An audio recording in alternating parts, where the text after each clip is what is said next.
alam mo kung paano manimanakot. Bakit? Kasi alam mo kung paano kitain yung pera sa abroad. Dito rin nagbabago ang ugali ng isang tao.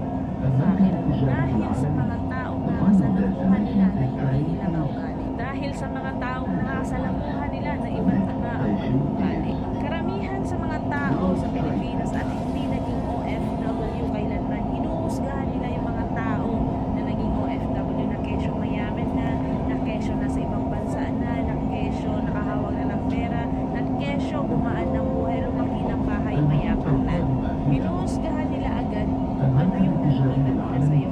Hindi nila alam yung buong dahilan at buong kwento kung bakit ka nagkaroon ng ganito. Sa ating mga Pilipino o yung ibang Pilipino, bakit kaya hindi na maalis yung ugali nilang panghuhusga at ingit? Yung tipong wala naman silang ambag sa buhay mo, wala naman silang naitulong sa'yo, wala naman silang nagawang maganda para sa'yo, pero sila pa yung number one na naninira sa'yo.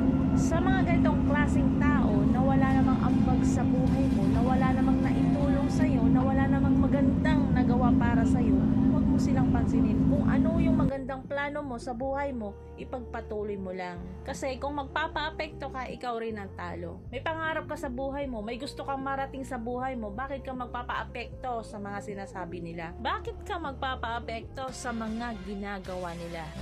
Hindi naman